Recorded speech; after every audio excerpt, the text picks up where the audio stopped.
What is up, everybody? Welcome to another episode of Discography Discussion. My name is Dan. I've got J-Town Concrete himself, John Beatty, and of course, Discuss Metal Joe with me. We're going to talk about some E-Town Concrete. It's about to get hardcore on this episode, and I couldn't be more excited. And I know, we just did an episode on Linkin Park, and, we were talking about how that, is this new metal? Is this not new metal? E-Town Concrete has the new metal tag, but I think as I listened to their records, I realized that they're really just talking about one record in particular, and the rest, man. This is some hardcore, some like real hardcore, and I love it. I'm here for it. So we're talking about E-Town Concrete tonight, and I can tell you, well, maybe not tonight. Obviously, it's obviously the morning if you're watching this, or at least during the day. And I promise you all in the next video, I'm going to have my giant floating orb light that's above me a little bit more subdued so it's not blinding you to death. But you're just going to have to put up with it today because I'm going to be honest with you. I couldn't find enough little nails to put my little wall flag on the wall. So, look out for that. It's something to look forward to in the future. Guys, we are right up in New Metal May, and we're going to talk about some E-Town Concrete. Are you guys excited? I've been excited since we put this band on the schedule because they have that new metal reputation, and I've seen them live a couple times. They are heavy as fuck. But I think this is one of the most hardcore driven with some hip-hop influence new metal bands that we've ever talked about. Because they're more about being heavy with their words and not so much about the lyrics overall.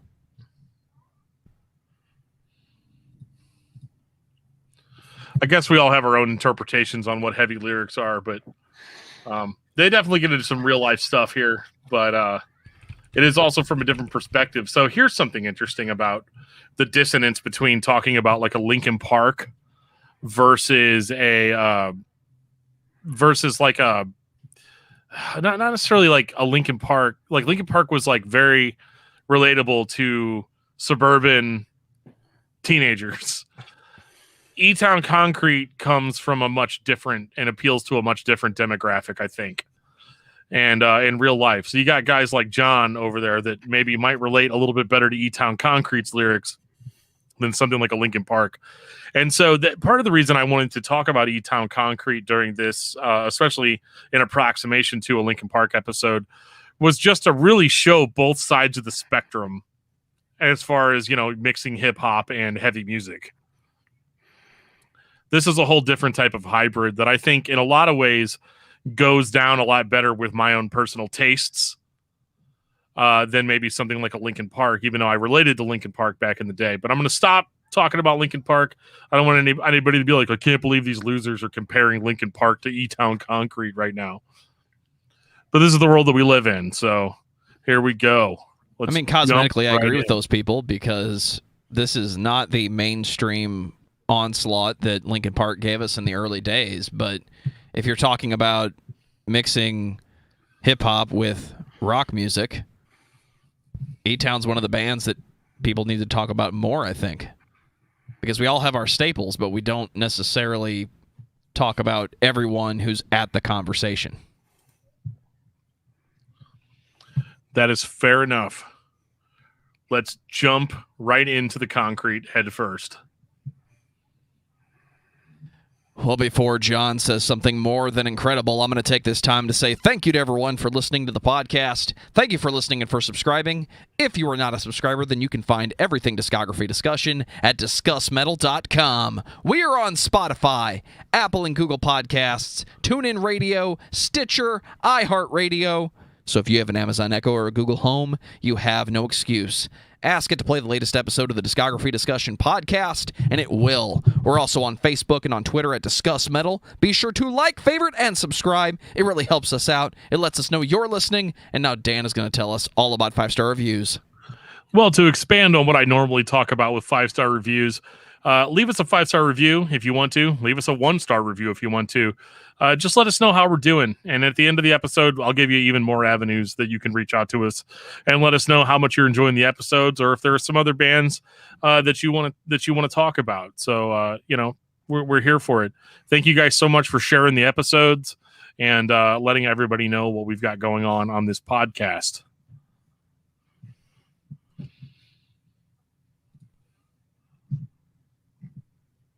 So, Dan, tell me about E-Town Concrete.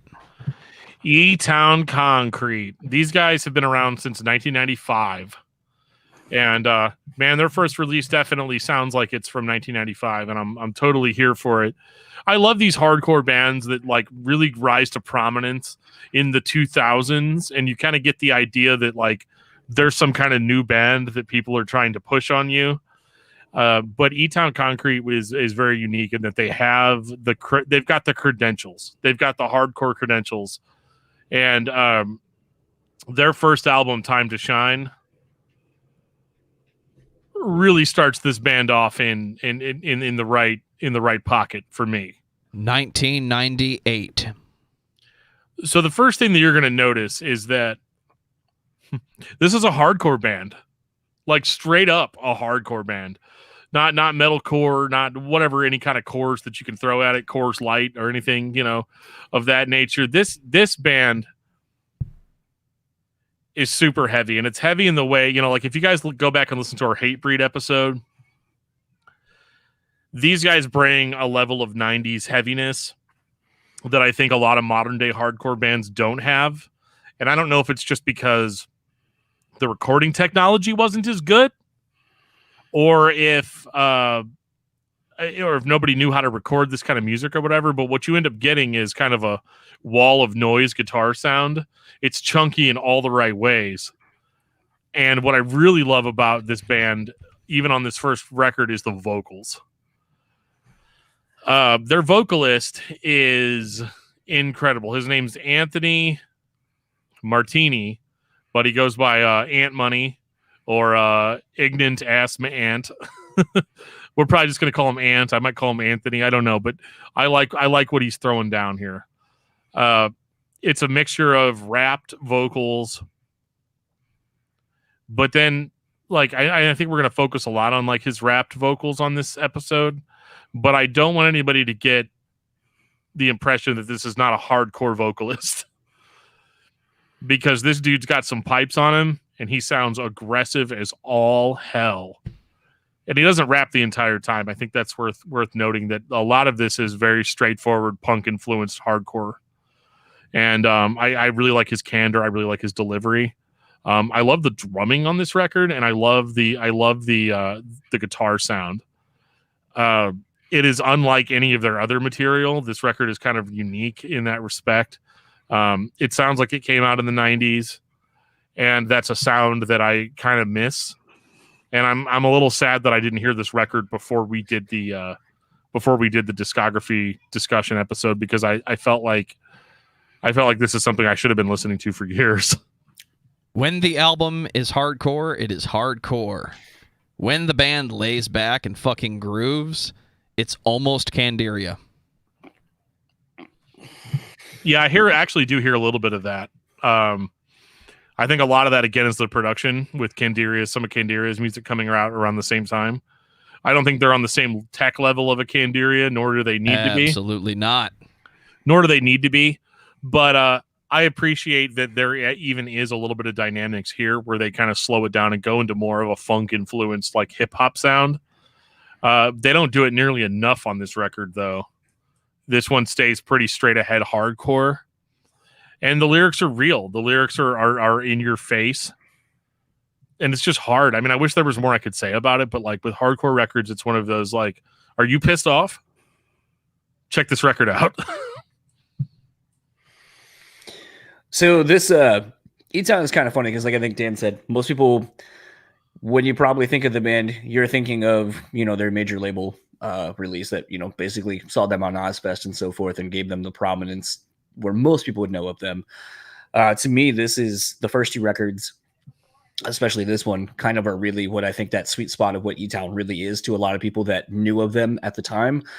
I definitely did not know of the band in listening to them. Like, this was not a band I was listening to at the time, but I had a lot of friends who were, so I at least kind of was aware of their sounds. So when eventually Mandibles comes out, I was like, what the fuck is this? But this is basically that East Coast hardcore that I love. You know, just that the swagger and the undeniable, like, you know exactly where it's coming from. Yet it has like kind of the melting pot of like Candiria, and I think you can't understate the proximity again to being, you know, in Jersey, being close to, you know, New York and some of those other states. But the influences and the ranging influences on this record are just really interesting. For the Fame, you know, kind of starts off more of a jazzy kind of thing. You know, lyrically, by the way, those that don't know, Ant Money is not white, so his use of the N-word is totally acceptable. Just in case anyone's like, oh, what is this white dude saying that? And he's not getting a rarity in this type of music. Yeah. So just in case some people don't know that. But yeah, this is basically this is, if you're a fan of Biohazard, I don't know how you don't like this. This is just unapologetically aggressive tonally. It is very ignorant at times lyrically with some of the stuff that Ant Money is talking about, but through and through, this is just a fun record. If you like hardcore, if you kind of like something a little different in your hardcore vocally, like Dan said, it's not so much that it's all rap. There's definitely differences, but I think the way Anthony delivers his vocals is unique unto himself. I mean, he's not quite on par with, I'll say, Carly Coma, but at the time, Carly Coma didn't sound like he would become, where even he kind of went straight more hip hop, and then during the aggressive stuff would be more aggressive. Ant found a way to do it where he was able to do both very well, and it definitely separated them from the rest of the pack, basically, of hardcore bands or metal bands coming out of the East Coast in the late 90s. Time to Shine. What a fucking record. And what a way to kickstart your discography too. Absolutely. I mean, no thanks. I mean, that always gets me fucking hyped every time I start this record. I'm like, hell yeah. Yeah, I was definitely rocking out really late at night on my computer, more so than I should have. I always like to pull up like racing video games or something on the computer and play them while I'm listening to the bands to prep up for the episodes. And I just ended up getting so distracted by how moshable some of this stuff is that I was like, man, am I about to get up and just throw myself through my computer screen? Because like, it's kind of what I want to do right now. I got really, really into it. And again, it just hits in all the same ways. And I hate to keep bringing up the Candiria comparison because there's not really a comparison there. As far as I was not expecting this to sound how it sounded, because the first record I heard by them was The Renaissance, and Mandibles was the first song I heard. So I was not expecting them to be, I mean, for lack of a better way to say it, I was not expecting them to be this good, going back.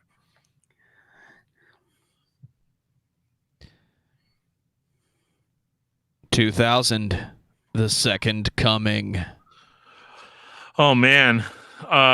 So, Time to Shine was a good record. It was a really good record.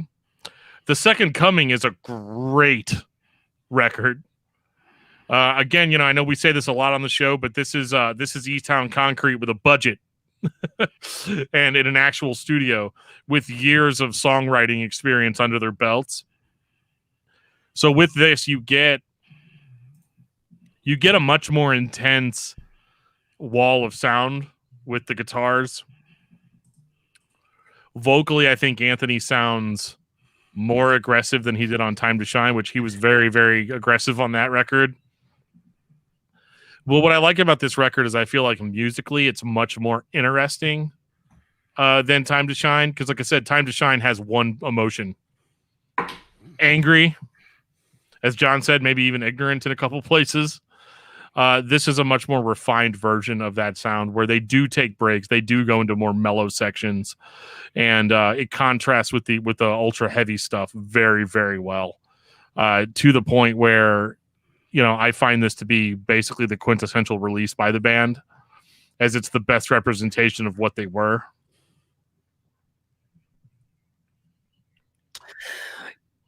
Go ahead, Joe. It's all you, J-Town. To me, like what's interesting about the progression from this one to Second Coming, at times I was like, damn, dude, this almost could be proto Bleeding Through, the way like his vocals sound. Like he has like Brandon Shapetti style, like that bark, that husk to his voice that has grown since the last record. But this, it's kind of weird because I feel like we talked about this on the Linkin Park thing, and we've talked about it on other discographies as well, where it just is one of those things where it's like it's the band progressing, being a little more growing as artists, growing as people, kind of knowing what they do, figuring all those things out. But again, this is just a fucking great hardcore record with some hip hop tinges to it in Ant's delivery. But like you look at a song like A Father's Marathon lyrically, and there's like way more to it than you're probably hearing from anyone else in this scene. I'm not discrediting anybody else from that early 2000s kind of East Coast style. I mean, we were seeing the Kill Switches, the I was gonna say Overcast, but Shadows Fall, Unearth, God forbid, like all these other bands. And it's not taking away anything that any of those people were talking lyrically, but I feel like these were one of the few guys that were kind of bringing up a little bit more of that street stuff of like Agnostic Front, of, like I said, Biohazard, real shit that people were going through. This almost kind of would be more akin to like early Body Count and things like that, talking about real street politics, real kind of things that, growing up in enriched suburban communities, basically, kind of more of the urban landscaping of things, and growing up poor and all that. Like we weren't necessarily hearing those struggles in music at the time. So that's kind of the thing. The legacy that's really interesting about E-Town to me, especially on this record, is, they almost doubled down on everything they did on the first record, but did it even more so. And it's one of those like where I'm not surprised based on the underground following this band built up for themselves around this time, like being able to headline like a Starland Ballroom, which is, Jersey, one of Jersey's biggest venues, a couple thousand people, and people would go to see these guys. It's just, I'm not surprised. But it is one of those like where this is, I think, so firmly rooted in when it came out. You're starting to see some bands, I guess, kind of go back to this, like Vane and I would even say Power Trip to a degree, kind of going back to like this early late 90s kind of metal, we'll call it, or hardcore influence tinges with some thrash, some funk, like, kind of experimenting within the sound itself. But I think kind of ruining a final thought, I guess, but I feel like this is really E-Town coming into their own and kind of showing that they are at the forefront of something that hadn't really been seen at this point. Biohazard's gone or getting ready to be done. Agnostic Front are kind of, still a legacy band at this point. So I was really expecting E-Town to really just climb the ranks and become that next band where maybe people that couldn't quite get into Candiria, these guys were a little bit the middle ground for that. So I expected these guys to come over and just take over the world at this point. Dan keeps saying that this is a hardcore band. He's not wrong, but this is where the line is blurred, and you could easily say this is a nu metal band, especially in the year 2000. They fit in with other bands that had broken into mainstream, but even as little as 2 years ago had these underground-sounding albums. So I think E-Town is not as good as those bands, but I think E-Town is doing their version of what Candiria was doing. It's not just let's be heavy and detune and sing about big trucks. Let's actually play heavy music with musicianship in mind and a vocalist that has something to say and is not afraid to just be old school hardcore with it. He's barking at the microphone and he's not holding back. And that's really cool. Well, I do think that like this is a unique case where, yeah, because I hear the body count comparison loud and clear. You know? On Shady? Yeah, oh my God. Yeah, like totally. But I think what's interesting is that they provide a proto nu metal sound.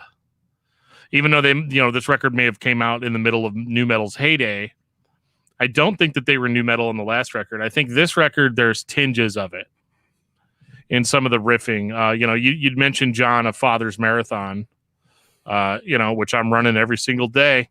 But like that song is very, like the riffing is very new metal.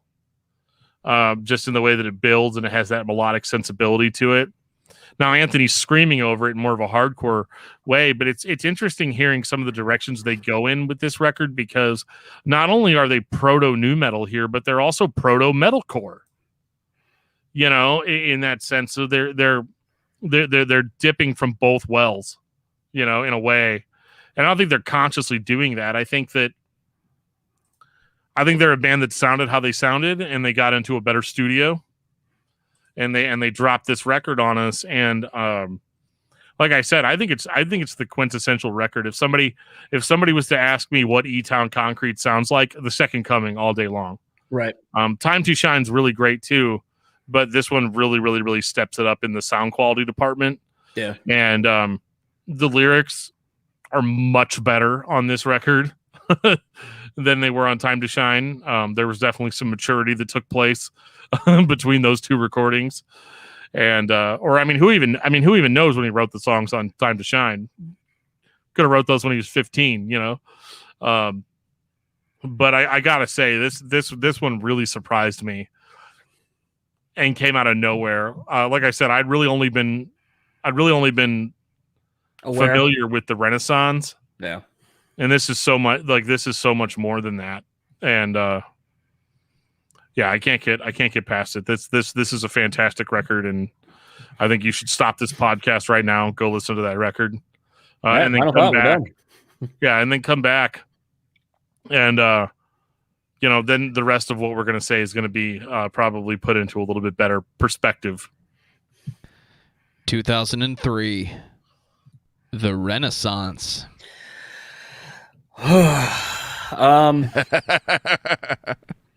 Seems to be a trend in new metal. It's usually third record is where you're either like, yeah, they figured it out, or man, what happened to the band I liked? I would like to say this is what happens when you get a bigger budget, but it's almost like the things that made the last two records so great and made them undeniably E-Town and kind of finding their own way through a mixture of the sounds that they were doing. The Renaissance takes that, but it's all the wrong parts that don't work. So like Ant Money's vocal styling and delivery is almost turned up to a comedic effect. All of us make fun of Mandibles, but lyrically, it's a great song. Take the bullet between my mandibles. It's a path I chose. Took life and I grabbed it by the balls. I rose like an animal. The jungle taught me how to handle foes. That's a cool line. That's very well done. Yeah, that's a very typical lyric that you would hear on the other two records. Unfortunately, I feel like the presentation of it is just a little bit more comedic. And it's almost exactly what this record as a whole, like there are some really good songs on it, but I think largely it fell victim to the era that it came out in, where we talk about hair metal in this sense where I've always said I love hair metal. It was when musicians were some of the best musicians that there were. But the problem is everyone became so trying to outdo each other with like, oh, here's my like 2.5 minute long tapping solo. Here's where my power ballad. It became too tropey. And I feel like that's the same thing that happened with new metal, is that it became too tropey after a certain point. And this record as a whole, and Mandibles, unfortunately, as the example, is one where it's like, that was kind of what became laughable about this music. There is nothing laughable about the last two records. They're fucking great. And we just praised how much we loved the one before this. This is the one where you're going, what happened? And that's the only thing I can think of, is that they tried to take what they did and widen it to be more accessible. And I think it diluted their product, basically. What made them unique? I think that, well, first of all, I have to set the record straight. I heard Mandibles on a Headbangers Ball compilation. Same. And, well, I've heard that compilation. Is what I meant. And I loved it. I loved Mandibles. I thought it was great. I thought it was because I mean, you got to think, if you remember that compilation, I think it was the 2003 or 2000, maybe probably 2003 Headbangers Ball compilation. And the first disc was like all the new metal bands like Stone Sour and Spine Shank and Stained and all that. And then the second one was like what the new wave. It was kind of a passing of the torch type of compilation where all the new metal bands went away and all the other ones were like metalcore and melodic death metal and all this stuff. Really weird hearing Demon Hunter and As I Lay Dying and E-Town Concrete on the same disc on a compilation. But I actually really liked it because it stood out to me from the rest of the types of bands that were on there. I mean, of course, I love Lamb of God and Shadows Fall and bands like that, 100%. But whenever I heard Mandibles, I was kind of like, is this on the wrong disc? I'm not really sure what the sequencing is here, but I feel like this is on the wrong disc of the compilation, but I really, really liked it. And I remember thinking I remember having the distinct feeling that like this band, E-Town Concrete, is what P.O.D. tells people that their band sounds like. In that, because P.O.D. will tell you any day, like, yeah, we're a hardcore band that incorporates elements of metal. Southtown? Yeah, like we incorporate metal and hardcore into our music. But like you listen to P.O.D. and you're like, it's a mainstream rock band with a guy that raps on it. It's not that different than like Linkin Park. And E-Town actually is that. They actually match up to that description very, very well.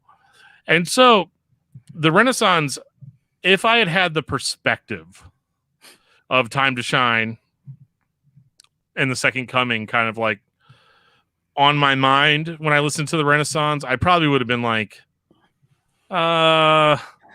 this isn't as good. It's definitely them trying to reach a wider audience. But when I heard it, I actually really liked it. I found it very refreshing to all of the metalcore and stuff because like you have to ask yourself, and I'm one of those people that started listening to metalcore because new metal had failed me to a certain degree. All the bands stopped sounding good. They stopped sounding like they used to sound. And because they were all trying to get away from the new metal tag. And then it's like, yeah, I'm listening to all this metalcore and I'm really into it. Oh, but then there's this band, E-Town Concrete. They sound like how I wish the bands that I used to like sounded. So like I was really, really into it, and yeah, sure. You got a song like More Than Incredible and it's a hype song, but it's all right. We can all enjoy a good hype song here and there. Like I really, really enjoyed it quite a bit. And this record, the strength of this record alone is why I wanted to do an episode on E-Town, because I was like, this is really cool. And I want to hear kind of some of the other stuff that they had to offer. And I have to admit that, yeah, this doesn't stack up to the first two records really at all. But I think that the creativity is there. It's still the same band. I would have liked to have heard more of the hardcore vocals in here, because he basically just kind of sticks to his rap style on this one.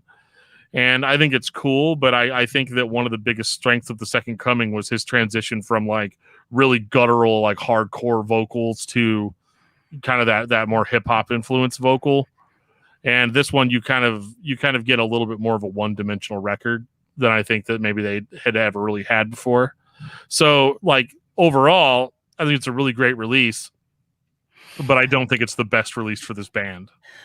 I don't know. I just look at a song like So Many Nights and like, well, I'm kind of like, that's part of the problem with this record to me. Like, yeah, I mean, you're not wrong. The first two albums are phenomenal. The Renaissance is good too. I like this record. As somebody who is a fan of getting in a room with other musicians and whatever happens, happens, there's nothing about this album that just makes me wince and say, I can't listen to this for this reason. It sounds like they tuned up. Dude had some lyrics, and they just sat down and started writing some grooves. I don't think it's the same type of record as The Second Coming or Time to Shine, but I don't think it's a huge misstep in the discography. I think you can still enjoy this if you're a fan of E-Town Concrete. And I'm sure there was a reason why we went more hip-hop with the vocals and less hardcore. I don't know what that reason is because the hardcore vocals are still there, but I can understand why listening to all 4 albums in 1 week, we can pick on this one, but I think there's a reason why this is the one most people point to as their favorite.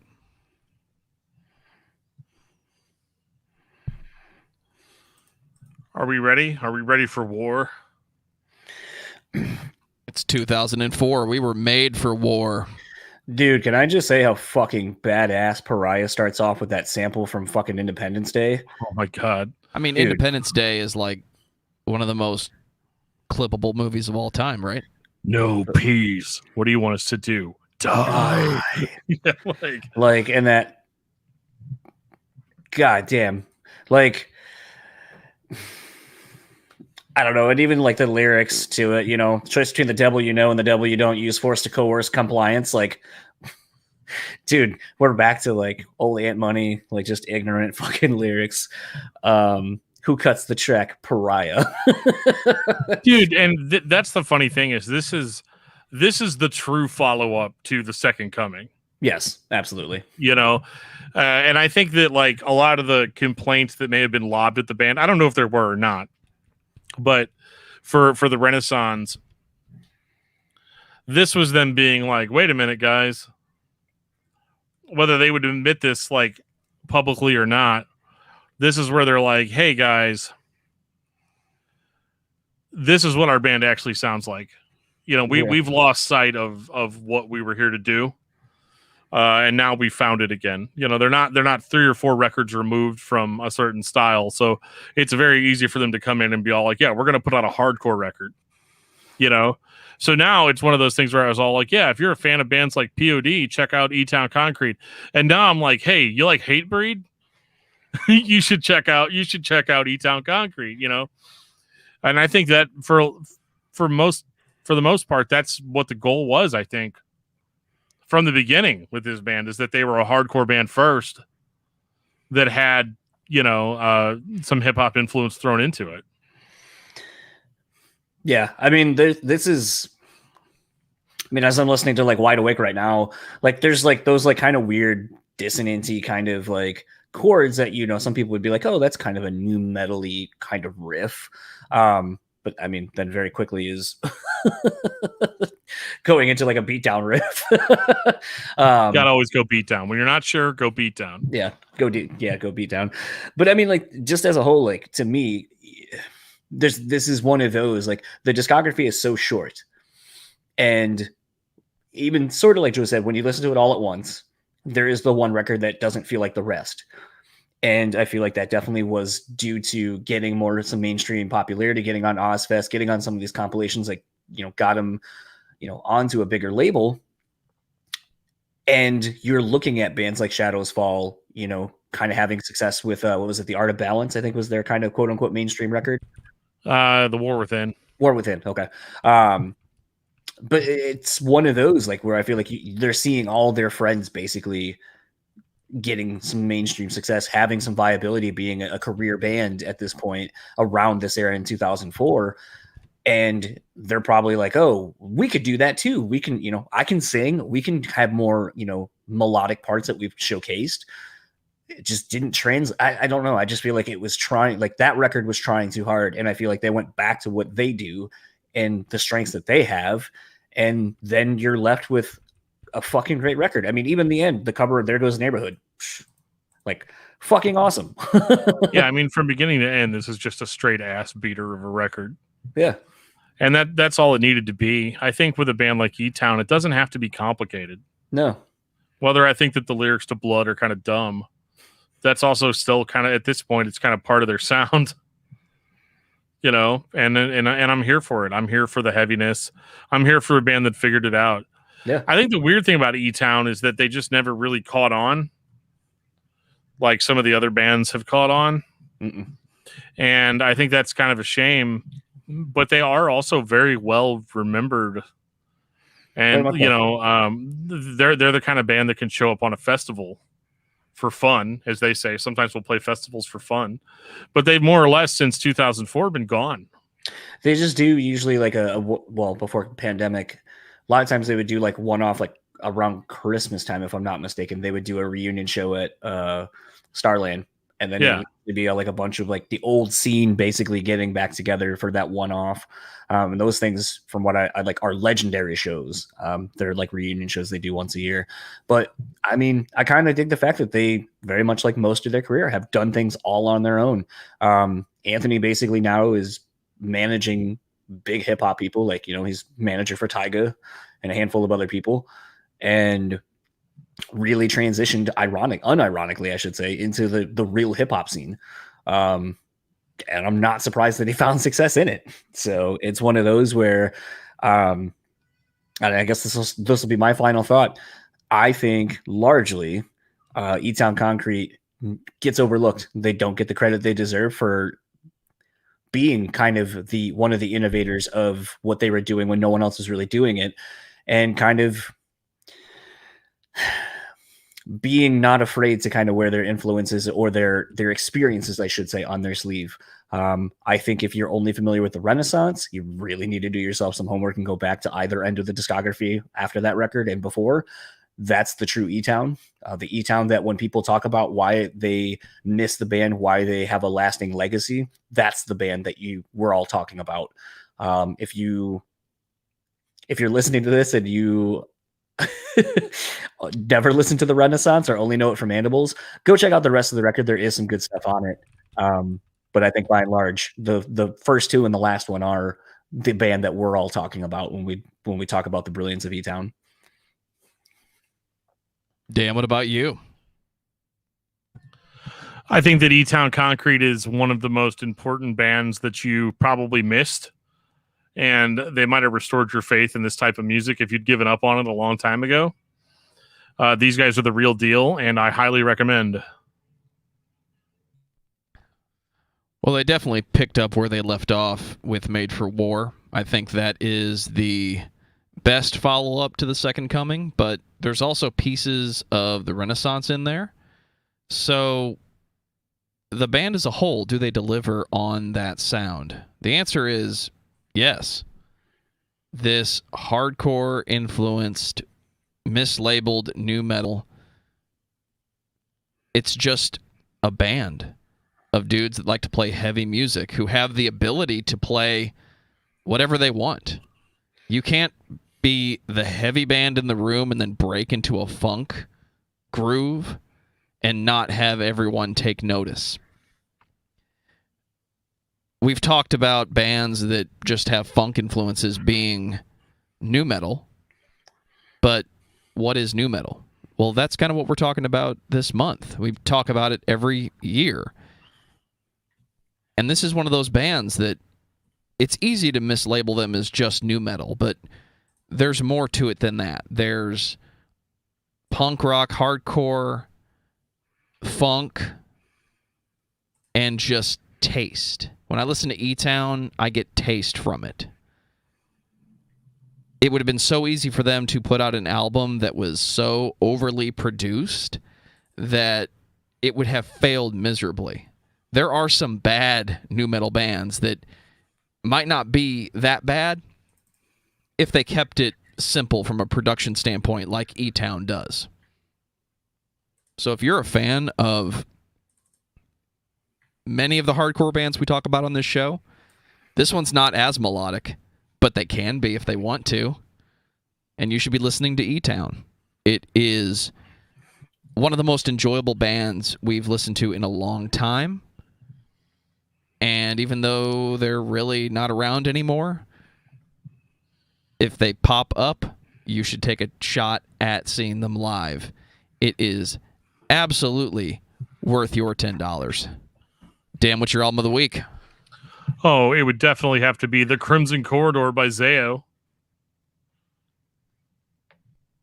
It's not John, what about you? By Cold, I can tell you that. John, what about you? going to go Bloodlust by Body Count.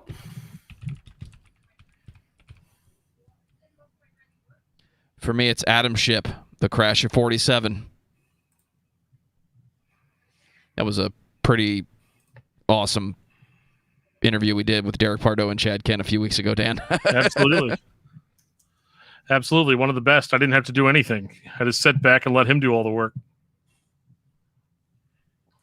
Take us out, DFT. If you like this podcast and you want to talk to us personally about any variety of topics, be that band suggestions or show suggestions, or like, hey, Dan, you have a huge piece of spinach in between your teeth and it's very noticeable, you might want to take care of that. There's a variety of ways that you can reach out to us. You can find us on Facebook at facebook.com/discography discussion. You can find us on Twitter at discussmetal. You can find us on Instagram at discussmetal. You can send us an email at danandjoeshow@gmail.com. We have a Discord server that's very active at this particular moment. And, I think that you should really click on that link in the show notes, because there's a lot of people like you that listen to the show that have their own opinions, and it's a great place to share those. If you want to check out our Discord server, you absolutely should. It is one of the most fun experiences I've been a part of. If you'd like to support the show financially, there's a couple ways you can do that. You can order a t-shirt on our Teespring store. There'll be a link in the show notes that'll take you there. And you can join our Patreon. I know a lot of people are like, oh, Patreon, give us money. We do provide quite a bit of benefits for joining our Patreon, including weekly individual album reviews, shorter episodes of the podcast that aren't available anywhere else, and we do a monthly Patreon subscriber hangout. So make sure to check all that out. If you go to patreon.com and search for Discography Discussion, we are there. We hope to hear from you guys very soon. I just want to thank all you guys who watched this on YouTube or listened to the audio podcast. Without you, we wouldn't do this. We would just talk by ourselves.